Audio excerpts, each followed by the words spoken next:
February, the month of love. If you are a fan of consumerism and you want to buy into all of that, or if you're just a romantic and you like to use February to show those that you love that you really love them. And so we looked for a theme that would be consistent with the ongoing kind of inquiry that we're pursuing at the moment. So those of you who are following World's View on social media know that we're wrestling quite intentionally with leadership and management. So very broadly, we have a concern that we've fallen into some sort of cult of leadership and that we're over glorifying leadership, which may sound like an odd thing for World's View to say. In 2004, we created a leadership development program called 9 Conversations in Leadership, of which we are incredibly proud and which globally had tremendous success over the next decade. But what I find, unlike 2004, when we worked on 9 Conversations in Leadership, where the dominant narrative seemed to be around something to do with management, today the dominant narrative seems to be leadership. To the extent that all practitioners talk about the fact that leadership is not a position, and yet I more and more frequently hear the phrase positions of leadership, as if leadership is it. There's an assumption that leadership is a position. Or when we talk, the language inside organizations is the leadership team, as if the executive has now become a position of leadership. And it's conflated so badly that we almost are blind or unconscious to it. So we've been trying to unpick and unpack that and figure out to what extent is that helpful and to what extent is that harmful. And so Adam Kahane's work on power and love seemed like an interesting place, because when we say words like leadership, people immediately have a warm response, positive response at the moment. We're conditioned to almost, if we did a little internal exercise and said, which one's power and which one's love, leadership and management. Default position of everybody was leadership is love and management is power. And weirdly, that's not true. If you go to the essence of leadership, it's an expression of agency.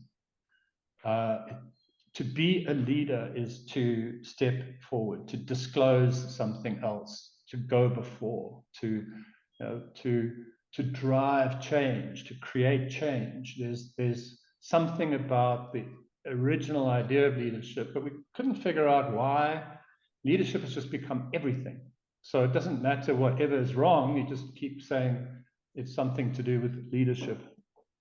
So maybe leadership is power and management is love, or maybe something more than that. And let's see where we go with that today. So I've got a few slides I want to quickly share with you, and then I will put you into a breakout group just to ask you an opening question that you can chat about, and then we'll get into the content of what I have for you. Please let me know or just confirm that you can see the slides. Yep, we can see it.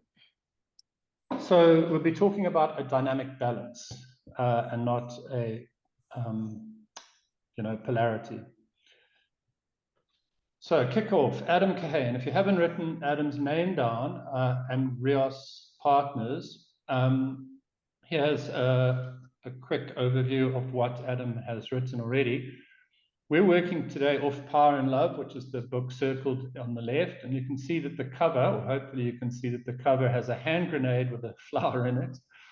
And we'll use that image as we go through the talk. And then, facilitating breakthrough, which hit the top 10 on some list of the global most influential organizational development books recently. And then collaborating with the enemy, how to work with people that you don't like or trust. And then just a quick word on the 27 Feb, which I think is tomorrow. There is a webinar for a pre-launch of the book, Everyday Habits for Transforming Systems. So I had a quick aside. I managed to connect with Adam before today's talk, and he gave me a little bit of context that he's gone beyond power and love. He says not enough. Today we'll limit it to power and love. But he was in conversation with Trevor Manuel of South Africa and I think a Guatemalan person of influence. And they had both given him feedback that power and love isn't enough, and that there's a mediator that balances the two or helps you bring the two together, and it's justice.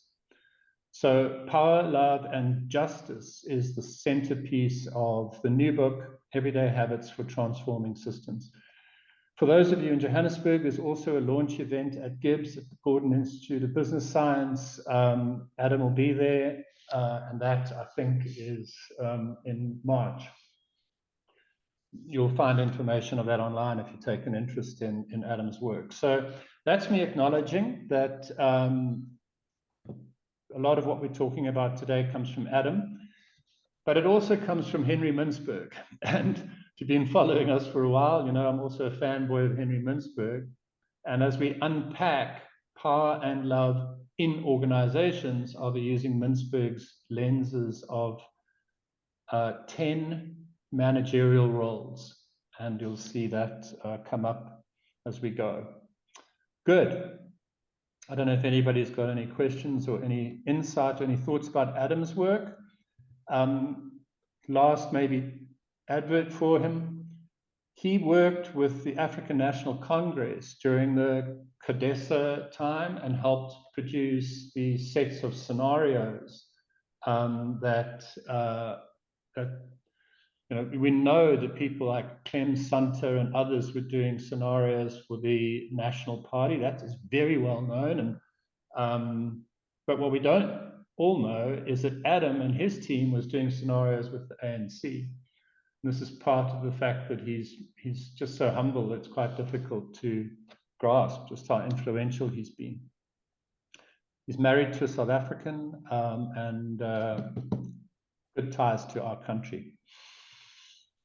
So Liesel's going to put you in checkout rooms, and I just want you to kind of get your head into the space before we go ahead and define power and love in the way that Adam defines them. What do you think when you think power and love? I know for some of my kind of power-based alpha male friends, this is a silly conversation to have in an organization. Why would you be talking about love? And it might make you feel slightly nauseous. Or maybe it makes you feel something else. So you get a few minutes just to get to know each other and ask each other, when you think power and love, what do you think and how do you feel? We'll see you back in about 10 minutes. Was that just just a minute? A lot of people was in the middle of a sentence, eh? Cindy's face was covered like this. That's when you have power, Lisa. I was not ready. I was not ready. I definitely had the power to pull you I back. thought she was and say, blushing "Time from is all up." the love. Oh, sorry. Well, I hope that you got to see some old friends or some interesting people, and that was great. It's a good warm-up, so I don't know what happened in those conversations. When we next go into the breakout rooms and you come back, we're going to debrief, but not this time. This was to get your juices hopefully flowing, and I hope that did work. So let's get back to the deck. I'm going to, can you see the full screen, Liesel? Yes, we can. Great, okay. So we have a definitional problem which we should deal with right up front. When we talk about power, what do we mean? When we talk about love, what do we mean? Kahane, when he writes, he doesn't draw on his own definitions. He refers to a theologian by the name of Tillich, Tillich, Paul Tillich. And that, again, can put you on a little Google rabbit hole after the call. You can go and have a look at Paul Tillich. So here's the definitions. Power, firstly, the drive of everything living to realize itself with increasing intensity and extensity. So intensity and extensity. This, for me, when I read and reread that definition, I just think primarily of a word that Rennell used in Our Breakaway, this agency. You know, the ability to get things done, to make things happen, to create, you know, or change. But you also get the sense of, you know, to realize yourself. I always kind of think of Maslow's, you know, need hierarchy, that self-realization piece. This definition of power is useful because it's also neutral. It doesn't. There's no good or bad. This could be for good ends or bad ends. The drive of everything living. Kahane, when he started his work on conflict mediation, going back decades, he thought that the key to solving big disputes, you know, big conflicts, whether they're in organizations or in countries, was to work with power. And that was his first focus. What he came to realize, though, was that power, there was something off. You know, it didn't matter how much power he brought to bear, there was something missing. And later, as he got into other projects, he started trying to work with this idea of love, defined as the drive towards the unity of the separated. And,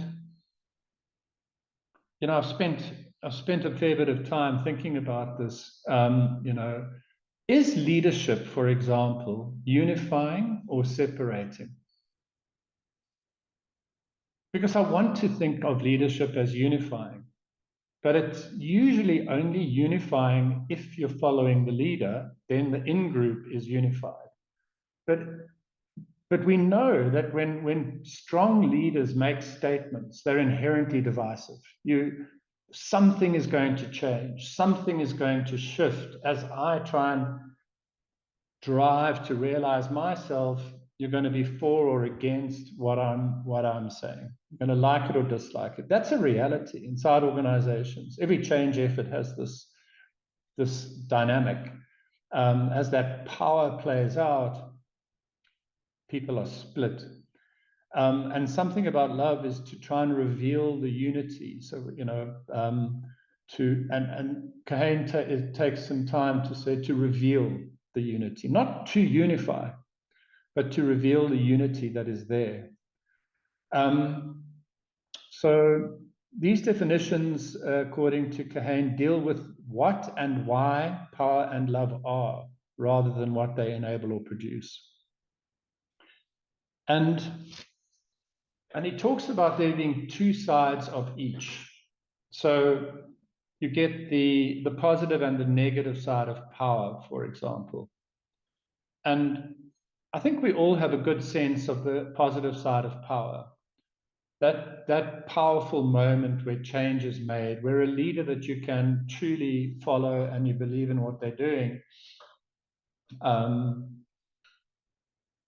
produces some sort of change in the world. And the same with love, of course. The positive side of love, that feeling of togetherness, that feeling of belonging, that sense of the word that you know, was in Our Breakaway group, of empathy, of connection. But they both have a negative side. And the words that Kahane uses are that power without love. So power alone is tyrannical and despotic. So power without love is tyranny. Equally, love without power is anemic, which is a word which means just lacks any life force. Anemic and weak. Love without power is anemic and weak.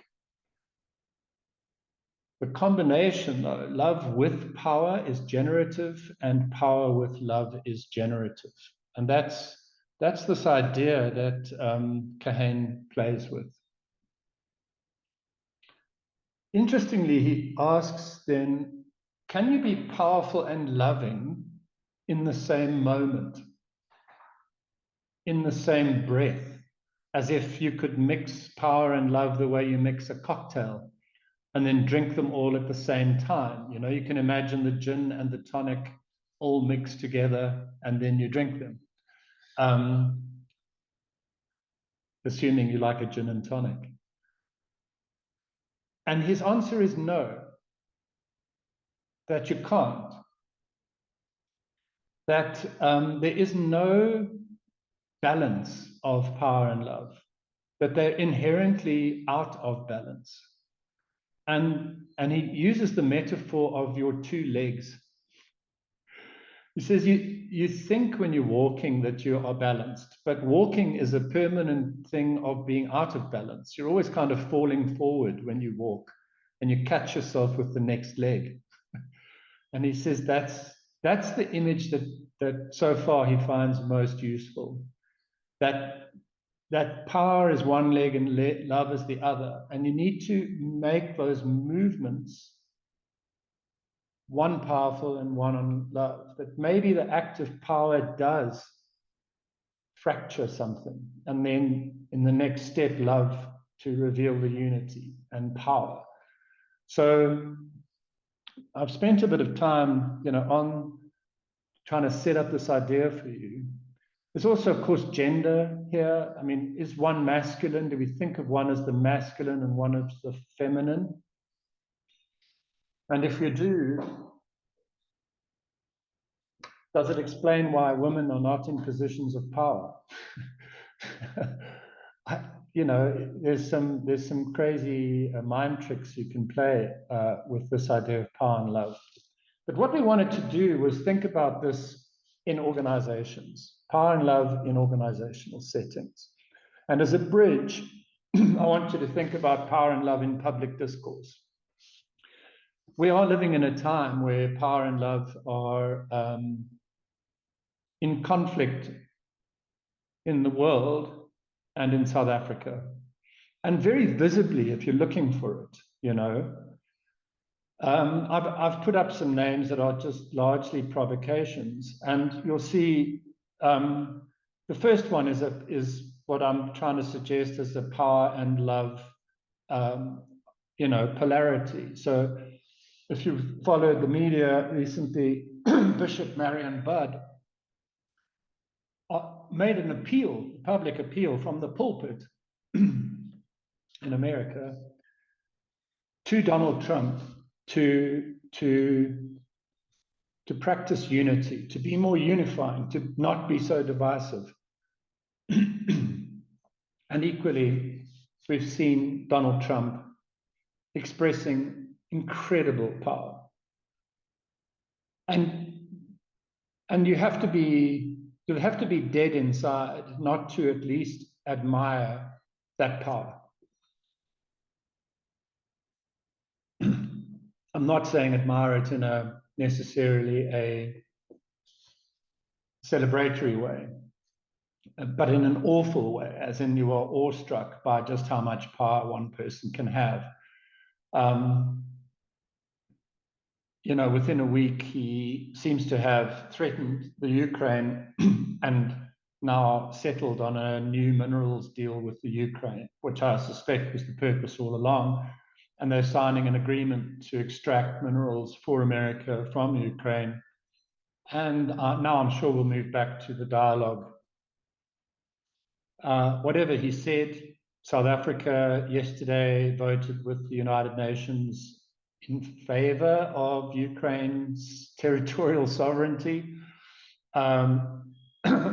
stepping, it seems, away from their support for Russia for the moment. Then you see this spat playing out in the EFF. Duduzile versus Floyd, if you're following the social media. And for me, this is not a power-love debate. This is a power-power. And we see that quite often. I think this is two powerful people playing out, power-based positions, not, love-based positions. We're not seeing unity. We're seeing division and conflict. And so there's this more common thing of almost like two bulls in a kraal, except in this case, one of the bulls is not a bull, but nevertheless quite powerful. And then the third example, I'm actually teasing you on this third example because, is Julius Malema versus Thuli Madonsela? And I know we're going back a little bit in history here, but if you were following that, what is that? It's too easy to think it's power versus love, because there's something about Thuli Madonsela that is neither power nor love. It's some weird combination of the two. And I suspect that there's a clue in there about Kahane's new book, where Thuli Madonsela may represent justice. And that's a different dynamic. Somehow that changes the play of the game. So maybe that gets you thinking about power and love inside your own organizations, because now that's where we want to go. It's easy to sit outside and look at politics, but in our own organizations, it's a little bit more real.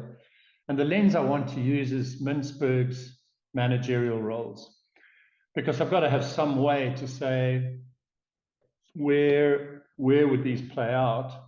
And again, if I had just talked about leadership, it would have been one slide. Mintzberg's 10 managerial roles, and I hope to get you a little bit interested in those. So Mintzberg breaks his managerial roles into 3 categories. The first category is interpersonal. So this is where we classically find leadership. And of course, Mintzberg includes leadership. It's right there in the middle, the role of leading or being a leader as motivating and developing people. But he also has the interpersonal role of figurehead and of liaison. And these are actually practical moments in a manager's life. You have to spend some time as a figurehead, where you are out, representing the organization at a conference or at a whatever, as a leader inside the organization, directly working with people, and as a liaison. I've put 3 categories here just to get you thinking. For me, the natural expression here is love. It's about unity. And I've put the love expression over, in green. So as a figurehead representing and unifying the organization, but there is also a power expression of the figurehead that I invite you and myself to think about, asserting authority through status, through corporate dominance and symbolic control. There's the leader who drives performance. I think somebody talked about in our breakaway, through command, through authority, through pressure, pushing for performance, making sure there's delivery, but also coaching, inspiring, and empowering. And we had a lovely, I thought it was a lovely example from in our breakaway from Mpumalelo, about a leader that she'd had who was able to do both. Really that sense of making you want to follow her, because she was tough and hard and coaching and inspiring. And there's the first clue, which is about the and. Is this a polarity, or is it something you can draw on both? And then this liaison role. So maybe there's a natural love aspect to this, but maybe for some people they do a natural power play on the leadership or interpersonal roles. Excuse me, guys, I've got a cold coming on and I'm really sorry about the throat going. And then we have the love expression. And I keep asking, is it a choice? Must it be the one or the other? Then Mintzberg has 3 informational management roles. Here is where most people who reject the ideas of management being good, they keep focusing on this idea of control. And usually in a managerial role, control is about information. It's not controlling people directly, it's controlling information. So the managerial role of monitoring, and managers have to gather information all the time. They're in executive meetings trying to get information, they're in staff meetings, they're in customer meetings, they're everywhere, reading reports, analyzing the MIS system. But the power play is to control that data. The power play is to be surveilling and then using privileged information for dominance, kind of think of the Secret Service and those sorts of spaces. But the love expression is transparency and trying to use information to foster trust. Then there's of course this disseminate now. How do we share the information? And a power play would be very selective, controlling the narrative. And love expression is almost free access to information, trying to enable teams to be empowered. And then you've got a spokesperson role as a manager. So external communication, any advocacy work. And again, the power play, controlling the message, controlling the narrative, asserting dominance, using media for influence. Or a love expression, kind of representing the values of the organization, fostering unity between layers and between stakeholders.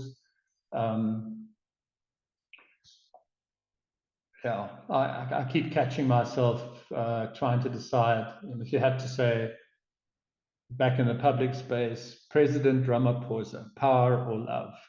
Donald Trump, power or love? And then the final four roles is decisional.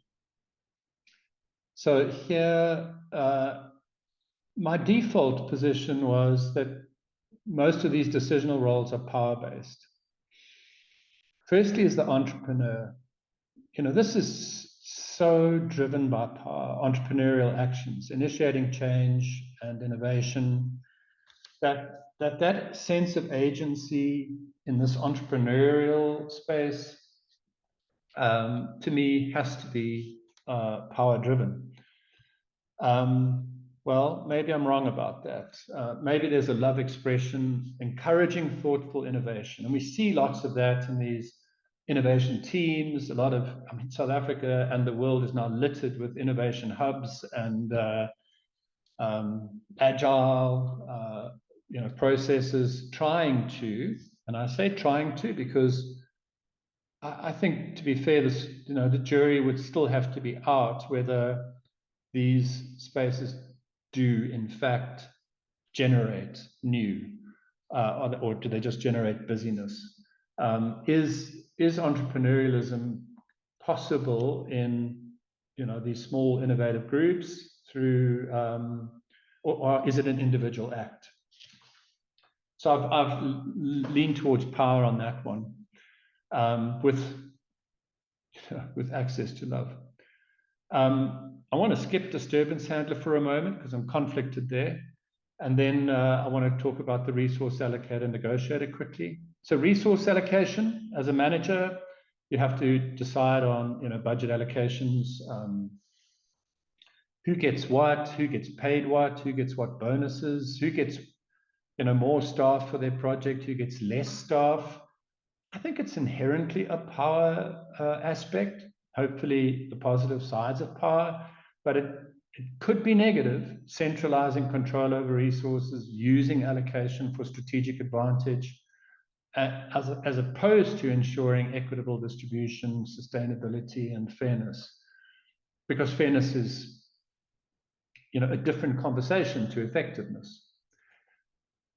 And then as a negotiator, is negotiation about power or is it about love? So driving hard bargains, getting a good deal, getting the client to pay more for, for a product, driving the price up, seems more a naturally power space. And then disturbance handler. I'm listening to the stories about the South African peacekeeping forces up in Africa. Every day I hope they're safe and I hope they're going to come back home, just so isolated. And we're sent there as disturbance handlers, managing conflict and crisis. And the reason given for them being so vulnerable right now is they lack power. They don't have enough firepower. They don't have enough air support. They are, they've gone there as an expression of love to resolve conflict, and they're getting killed. So, there's that. And then you think about the work Adam Kahane and his team did in South Africa during the transition to democracy, out of apartheid. And power, was it power or was it love? We love to tell the story that it was that CODESA process and listening and resolving conflicts through mediation. And that's where President Ramaphosa made something of a name for himself as a kind of mediation, negotiation space. But we'd had, armed conflict. There had been, Mkhonto says where before that, there had been sanctions. There had been massive, a protest in the street, which is power. So is disturbance handling about love or about power as a manager? Because, as a manager, people argue all the time, or there's a supplier conflict, or executive teams go at one another. How do we resolve that, through power or through love? Is it a choice? Must it be one or the other? So, that brings us to the thought that I want you to have, which is power and love in organizations. You've been introduced to the lens of Mintzberg. So he's broken this up into 10 spaces in 3 clusters, interpersonal, where we kind of think of the classic leadership, informational, so this control of information as either an act of power and love, and then decisional, resource allocations, and negotiating, and so on. So I want to put you into groups again and ask you to think about a question that came directly from Adam. I'll give you a moment to write it down as I say it, and then I'll share it again on the screen, and then Lisa will put you out. So the question here is this: which of power and love is and I really want you to think about is your stronger habitual go-to move? Which of power and love is your stronger habitual go-to move? And what would you need to do not to weaken your strongest instinct, but to strengthen the other? What would you need to do to strengthen the other side? So for me, I've had to get comfortable with the fact that my natural instinct is power. And I say that because I know I'm an Enneagram 8, or at least I identify with that side. It is what it is. I'm an 8 for 6 with this SX instinct, this incredible intensity, and this absolute drive to make change, to thrust myself into everything. And my work is to access love. And if I can see that in myself, I guess I can see it with my clients, and I can see it with organizations, and I can see it in spaces that we need to work in. So think about that as you go into these groups, and then of course take the conversation anywhere you want from there. I mean, what does it mean inside organizations? I'd like to give you, about 12 minutes to just sense each other out on this. So get into it as quickly as you can. Which of power and love is your stronger habitual go-to move? And what would you need to do not to weaken your strongest drive, but to strengthen your weaker one? And we'll see you back in about 12 minutes if Liesel's ready to put us into the groups. Welcome back, everybody. We do have a traditional drop-off at around 10 o'clock, so I really appreciate the fact that you guys are all still here. The 10 o'clock drop-off is a real moment in our calls. So thank you for sticking about. Renelle and I were alone, I think, in room 1. Is that right, Liesel? You were in room 1, yeah. And because of the drop-off and a few people rejoined, we had rooms of 2 people, 3 people, and 1 room of 5 people. Oh, So, wow. Okay. yeah. I really apologize to the room of 5 people. I guess you struggled to get through. And I'm really grateful that I was with Renelle alone. We had time.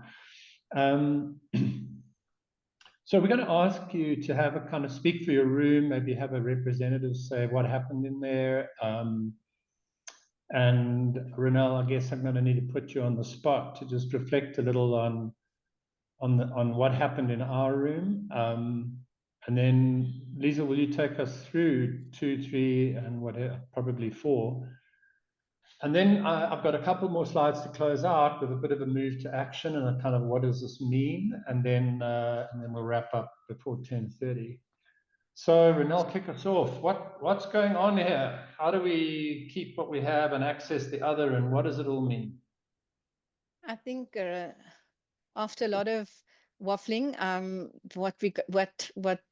you helped me to synthesize it.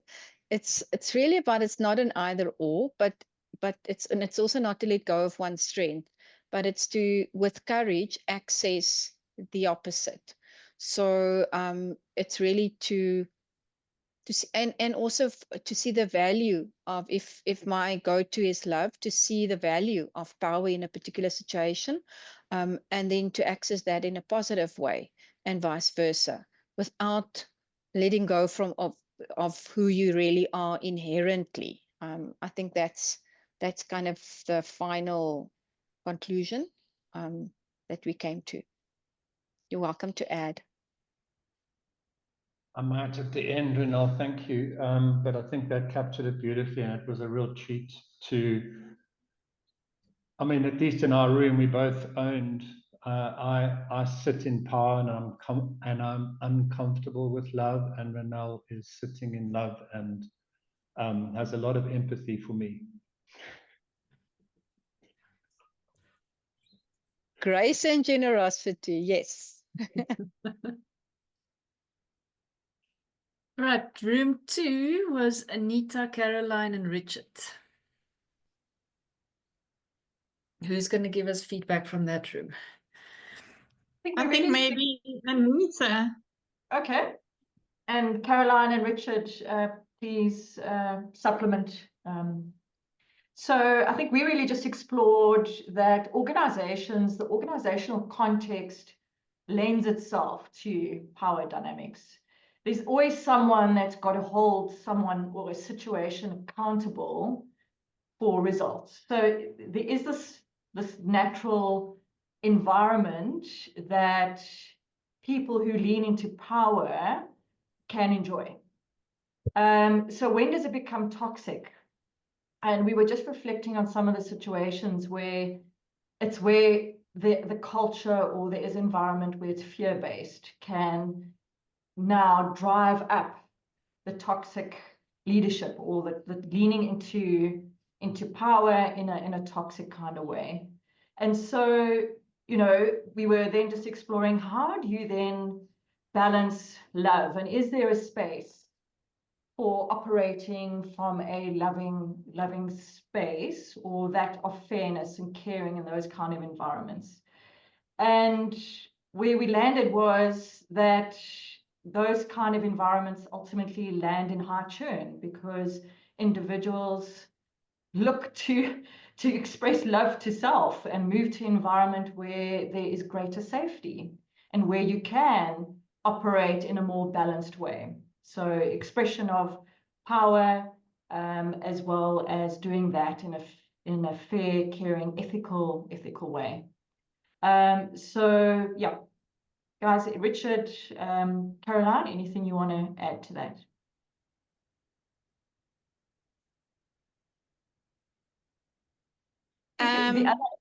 Yeah. I think we just then also spoke to what do you need to do to enhance. We always said that there must be a sense of fairness, balance, and if you work on your fear issues, so say you're not in a toxic environment, if you work on your fear issues or you work on your past experiences of toxic leadership that may be influencing you not to want to go to a powerful place yourself, we just spoke about some of those room for growth. And that it's up to that person and their maturity and their EQ really as to how they navigate that. And so do they fall into the trap of, let's say there's an expression of power in a toxic way. Do they fall into that? Do they step into that? Or do they make a concerted effort in terms of their maturity and their balanced way to navigate the power and expression of love in a balanced way, despite perhaps the environment being fear-based. That was just something we explored.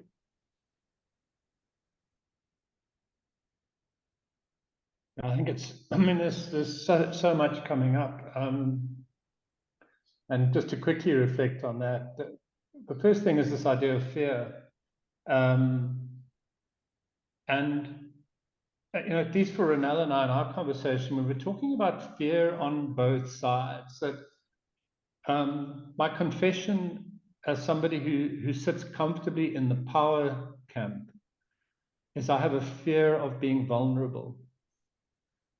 And so to step into that other space takes courage. It may seem absurd, but it may well be that people in positions of power who are demonstrating it in toxic ways are blind to their own fear and are unable to even find the courage to work on the right thing, which is the courage to be vulnerable, the courage to preach unity rather than drive change. And I'm using very simple examples. Of course, on the other side, that's where we most talk about fear. The fear of the loving in the face of the powerful.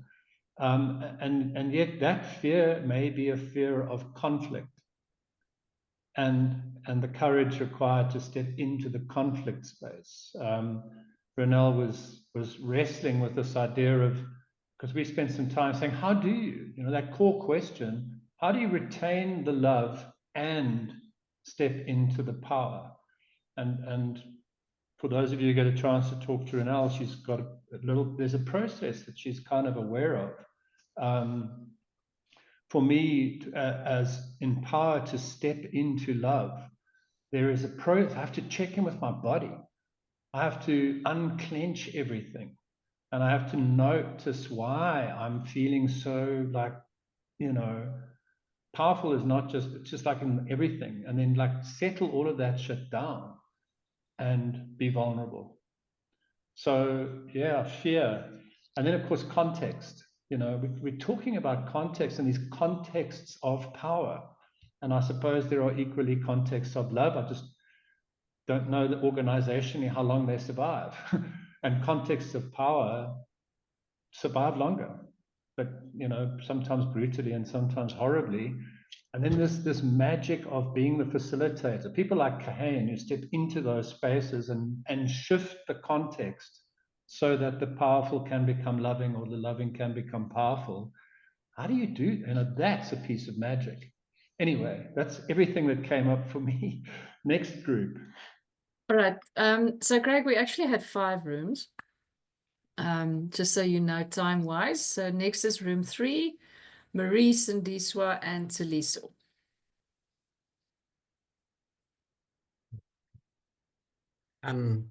Thank you. From group 3, so yeah, and I found myself with two. Is it the 2 ladies who sits in the power space? So I was with some powerful people in there, and we had a 3rd lady who also left, but she was sitting in the quadrant of love. And with myself, I also identified with love, and I will dwell mostly with self, but with the ladies, I understood that's one of the contributors about where we sit as far as power and love is concerned. It's also circumstances within which we grew up in, where we may have felt that there's a need for protection and so forth on self and others, which would then have created a person who fights, and therefore they ending up to where they operate within the power space. And as and when they then get into we get into industry, into the workplaces, that then becomes our default position. But then as we are within the workspace itself, then you find that there's a need now for one to start. I actually loved what you said, Craig, and about the analogy of the feet working. They don't balance each other, but it's sort of a dance about I need to be in a power position, but I need to also then find myself in a love position in order to balance the equation. Not that we are in a balance ourselves. So we find that we have to dance with those 2 in between. And that is part of where one then identifies what is it that I need to then start developing in order that I can be a person then who brings in that balance between the 2 powers. At a self, I said I operated in love, and that's where I come from, and I ended up being a person who deals with conflict, in resolution of conflict. But now also I realized at a certain level that once I deal with conflict in a love space, I may end up being seen as a weak leader as far as application of the absolutes that should not be there. So I had to find a way of how do I balance my approach in love and also still have certain level of power that would still be applied, but with an understanding to the effect that it is about, it's not the way that our paradigm is. When power is said, you then look at all the negative things about cruelty, brutality is divisive and absolute and so on. And then I found myself in where I need now to still build up as far as the power part is concerned, but I still operate within the love. And others can fill in if there's anything, Cindy, Swa, and Mare. That was well said. Thank you so much. It's just in closing, it's just to emphasize that how context plays such a key part in terms of which of the 2 you're going to lean towards, because, your reference of leadership is culture, and culture is experience, and experience is observation. So if you start in your observation in the environment you're in is to get ahead, I need to lean into power, that often will inform how one shows up. And so context is it's a key driver in terms of which of those 2 we're going to fall into. Thank you. And Cindy, any last word?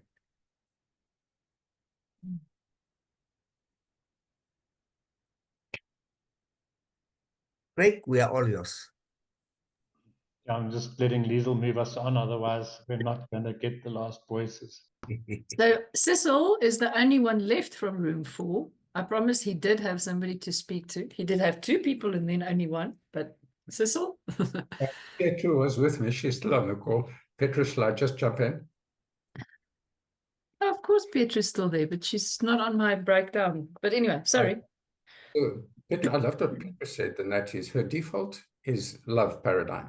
And it cost her. And so there was a lot of time where she was weak and she was over-considerate and caring for others and paid a price for that. Personally, she learned to come, and that's her authentic self, but it ended up in weakness and submission. So first of all, personally, she started setting boundaries, learned the skill of setting boundaries in order to assert her space. And then secondly, in her business context, she needed to be holding people accountable. As her team has grown, the need for accountability has exercised her power, energy a little bit to bring a bit of balance. What's important for her, though, is authenticity, is to remain with her default and not to let that diminish just because she's amping up or ramping up her power a little bit.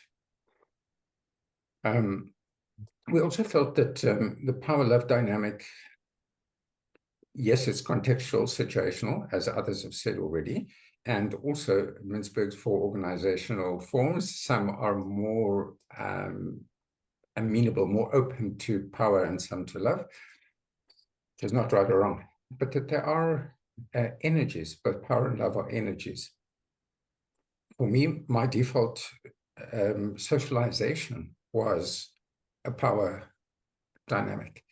And it was always inauthentic. And as a teenager and as a young adult, I was a restless, disturbed kind of person because I was always playing in a power paradigm, which wasn't my authentic self. And later on, made a shift there. What I love most of all is Stephen Covey's balance between courage and consideration. Courage to advocate for yourself and assert what you need, consideration for the other. And for me, what's the strategy is seek first. So checking with the other person, have I understood it correctly? Are you being accommodated? Show consideration. And then say what you want, assert yourself. Yeah, so that's the yin and yang for us. That's powerful stuff, Cecil. Thank you. And that coaching mastery just comes through so beautifully. I mean, there's a great case. Everybody taking notes, I hope. And what's striking me right now is, could it be said, in the helping professions and the OD practitioners and coaches, we default to being on the love side to compensate for the power side that we're finding in our clients. That a power combination doesn't work as well, but the love power combination is good in the helping space. But every time we do that, we are deepening our love connection and increasingly maybe stepping away from power. Last group, I don't know. That's just a thought that's playing in my head. Last group, who's going to give us, try and keep it to 2.5 minutes. If you can capture anything that was unique or stood out. Yeah, so we had Karen, Bali, Skulk, Tahira, and then Jabu joined right at the end. Yes, I was asked to give feedback Great. on behalf of Team 4 or Team 5. And yeah, I mean, just listening to everything that everybody has shared, definitely there seems to be a good alignment. And I think from our side, we had quite a number of people who fell under the power quadrant, if I may put it that way for now. However, what was great is when you start seeing that, you know, that self-realization that came out to say, yes, I may have power, however, depending on situations. So almost like bringing in that situational leadership, that it's important to still have love and show love, because you can't just do it with an iron fist and aiming, you know, hoping to get the desired results. However, it's important as well to hold people accountable, because without accountability, you know, it's also not love. And I was listening to Mr. Tisetso, and I was like, it's so, I think it's so rich that we have different generations, you know, gathered together. So it really helps us to understand what had happened and how the learnings have also evolved and the ways of how this happens. I did relate to my story as an Enneagram 7, that as much as I'm a visionary, it's also important, and I think that's something that we concurred with across our team, is we do need to be able to be visionaries, but we need to take people along. We need to apply that coaching aspect as well, and fostering relationships that helps us to deliver. I loved what somebody said, you know, grace and being generous, and that's exactly it, is how do we give that? Because your coaching aspect comes in and gives you know, that flavor into allowing people to come up with solutions, and that's also showing love you know, along the ways. And that eventually is, we need both, and we need to make sure that there's a good integration across the two. I don't know, Mbali, I know we had Karen and Skalk and Tarina as well. I don't know if you want to add anything. Thank you, Jabu. You summarized it very well. I think we can all agree that in our room, we landed on a love-inspired power. So I think of the metaphor of refining a diamond. I mean, in order for you to drive something from somewhere to realize itself, it's going to take a certain level of push. It can't just happen on its own. So there's a certain level of force that needs to happen.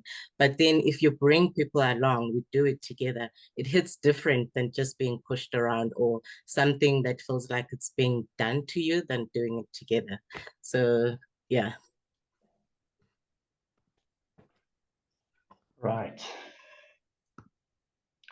Let's bring it home a little. Organizationally, balance. It's and, not or. It's not power or love. It's power and love. And to the extent that we want South African organizations to be flourishing, to grow, to create employment, we need healthy power, which means that balance of love. If you're a practitioner or if you're inside an organization, the question is, how do we achieve that? And how do we give people the courage, that key word, to cross whichever of those lines they need to cross? And that has something to do with shaping context. How do you change the context in that room or in that conversation or in that space such that love can access power or power can access love? Maybe justice is a mediator. So please look out for Adam Kahane's work. Today we've really, you know, I'm almost embarrassed about how I've positioned Adam's work, because there's so much to it and it is so rich. So please take a bit of time to have a look. And for those of you who like to stay in touch with us, we take this forward with this thought experiment around context engineering. So much of what my space involves is, you know, training and development programs. And we're going to run this thought experiment. How do you develop the organization if you had no training and development budget? What's left? So the thought experiment is, how would you still help people to grow, perform, and develop in an organization? How do you help people access love from power or power from love? How do you shape leadership and management? How do you shape strategy without training? And so that conversation will center on organizational design, everything else besides the training room. And maybe in there's something about the context shaping. To everybody who came and to contributed today, thank you so much. I'm really sorry that we overran on time slightly, and maybe I waffled a little bit too much in the early stages. May you leave with power and love, and may By the time we see you again, you'll be in tremendous shape. Thanks all.